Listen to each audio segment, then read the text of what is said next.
নমস্কার বন্ধুরা, আজকে আর একটি নতুন রেসিপি নিয়ে চলে এসেছি। আজকে রেসিপি অনুষ্ঠান বাড়ির মতো সর্ষে পাবদা রেসিপি। গরম গরম ভাতের সঙ্গে কিন্তু দুর্দান্ত লাগে, একদম অনুষ্ঠান বাড়ির মতো। রেসিপিটি শুরু করা যাক। এখানে 3 পিস আমি পাবদা মাছ ভালো করে ধুয়ে জল ঝরিয়ে নিয়েছি। পাবদা মাছটা খুব ছোটও না, খুব বেশি বড়ও না, একদম মিডিয়াম সাইজের।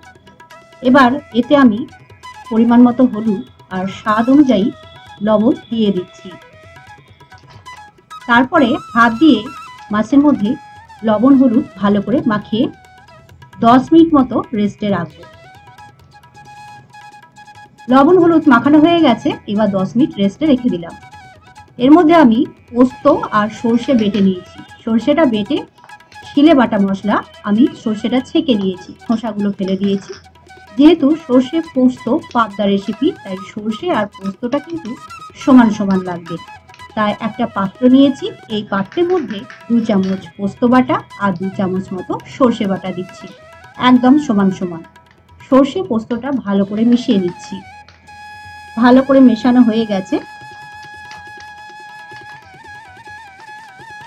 এবার এর মধ্যে আমি দিয়ে দেব হলুদ।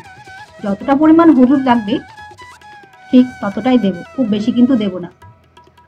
এবার এতে কাশ্মীরি রেড চিলি পাউডার দিয়ে দিচ্ছি একটু কালারের জন্য। তারপরে সমস্ত উপকরণ খুব ভালোভাবে মিশিয়ে নিলাম। এদিকে কড়াইটা আগেই বসিয়ে দিয়েছিলাম সর্ষের তেল গরম করতে। তেলটা ভালো মতো গরম হয়ে গেছে। এর মধ্যে সামান্য হলুদ আর সামান্য লবণ দেব, যাতে মাছ ভাজার সময় তেল ছিটে এসে গায়ে না লাগে। এই সমস্ত মাছ ভাজতে গেলে কিন্তু তেল ছিটার সম্ভাবনা থাকে, গায়ে লেগে যাওয়ার সম্ভাবনা থাকে। তেলটা ভালো মতো গরম হয়ে গেছে। এবার একে একে পাবদা মাছগুলো আমি তেলের মধ্যে দিয়ে দিচ্ছি।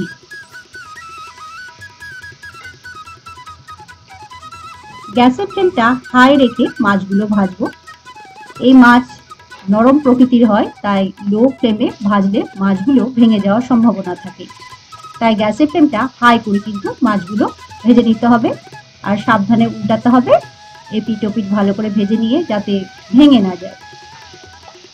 আমি খুব সাবধানে মাছগুলো কিন্তু ধীরে সুস্থে উল্টিয়ে দিচ্ছি।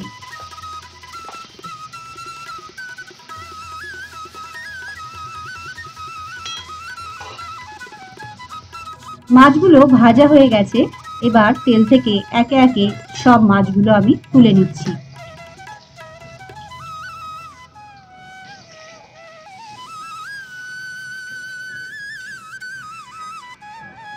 দেখুন মাছগুলো তোলা হয়ে গেছে। এবার আমি অনেকটাই তেল দিয়েছিলাম মাছ ভাজার জন্য, তাই 3 চামচ মতো তার তেল আমি তুলে নিচ্ছি। আর এই রেসিপিটা কিন্তু সর্ষের তেলেই করতে হবে, যাতে টেস্টটা ভালো আসে। আমি রেসিপিটা সর্ষের তেল দিয়েই করছি। এবার বাকি যেই তেলটা থাকলো এর মধ্যে আমি দিয়ে দেব একটা তেজপাতা ফোড়নে, আর দিয়ে দিচ্ছি সামান্য কালো জিরে ফোড়ন। ফোড়নটা ভালো করে ভেজে নিলাম। এবার এর মধ্যে আমি একটা মশলা অ্যাড করছি, পেঁয়াজ আদা রসুন পেস্ট একসঙ্গে মিক্সার গ্রাইন্ডারে পেস্ট করে নিয়েছিলাম, ওই 2 চামচ মতো দিয়েছি। কাঁচা মশলাটা ভালো করে ভাজা হয়ে গেলে এতে আমি দিয়ে দেব একটা টমেটো পেস্ট। তার আগে দিয়ে দিলাম আমি একটু হলুদ কালারের জন্য, আর টমেটো পেস্টটা দিয়ে দিলাম। সামান্য হলুদ দিয়েছি, কারণ আমি যে মশলাটা রেডি করেছি তাতে তো আগে আমি হলুদ দিয়েছি, তাই বেশি হলুদ কিন্তু দিইনি। এই যে টমেটোটা কষানো হয়ে গেছে। এবার আমি যে মশলাটা গুলিয়ে রেখেছিলাম সর্ষে পোস্ত মশলাটা, এবার সেই মশলাটা দিয়ে একটু বাটিটা ধুয়ে জল দিয়ে দিলাম। এবার কাঁচা মশলাটা একটু সময় নিয়ে কষিয়ে নেব। গ্যাসের ফ্লেমটা লো করে মশলাটা কষিয়ে নিলাম। মশলাটা ভালোভাবে কষানো হয়ে গেছে। এবার স্বাদ অনুযায়ী লবণ দিলাম।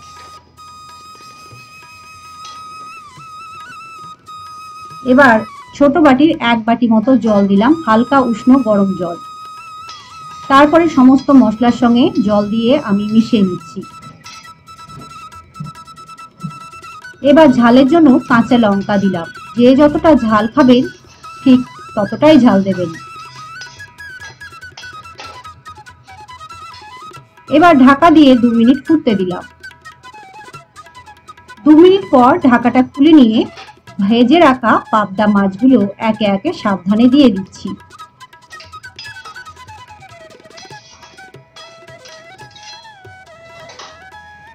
এবার আমি উপর থেকে আবার ঢাকা দিয়ে দিলাম যাতে মাছগুলো ভালোভাবে সেদ্ধ হয়।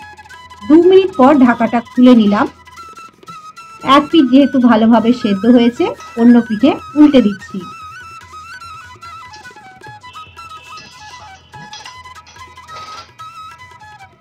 আর ঢাকা দেব না, একটু ফুটিয়ে নিয়েই তারপরে গ্যাসের ফ্লেমটা অফ করব।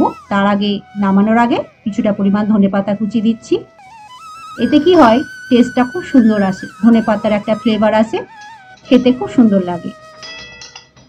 আর এতে দিয়ে দেব এবার আমি 1 চামচ মতো কাঁচা সর্ষের তেল। যেহেতু সর্ষে পোস্ত একসঙ্গে আছে, তো কাঁচা সর্ষের তেল এখানে দিলে টেস্টটা কিন্তু দুর্দান্ত আসে। এবার হয়ে গেছে, তেলটা মিশিয়ে নিলাম। তো উপর থেকে আমি ঢাকা দিয়ে 5 মিনিট মতো স্ট্যান্ডিং টাইমে রেখে দিয়ে তারপরে অন্য বাটিতে সার্ভ করে নিচ্ছি। সর্ষে পোস্ত পাবদা রেসিপিটা হয়ে গেছে। এবার অন্য পাত্রে ঢেলে নিচ্ছি। কালারটা কিন্তু অসাধারণ হয়েছে বন্ধুরা, একবার এরকম বাড়িতে এইভাবে রান্না করে দেখতে পারেন, একদম অনুষ্ঠান বাড়ির মতো স্বাদ পাবেন। আজকে এই সর্ষে পোস্ত রেসিপিটা কেমন লাগলো অবশ্যই কমেন্টের মাধ্যমে জানাবেন। আর ভিডিওটি ছেড়ে যাওয়ার আগে অবশ্যই একটা লাইক করবেন। আর নতুন বন্ধুরা যারা আমার চ্যানেলটি এখনো সাবস্ক্রাইব করেননি অবশ্যই করে নেবেন। গরম গরম ভাতের সঙ্গে আমি এই সর্ষে পাবদা রেসিপিটা সার্ভ করব। বন্ধুরা আজকে এই পর্যন্তই থাকলো। সকলে ভালো থাকবেন, সুস্থ থাকবেন। আবার চলে আসবো অন্য কোনো দিন অন্য কোনো রেসিপির সাথে। নমস্কার।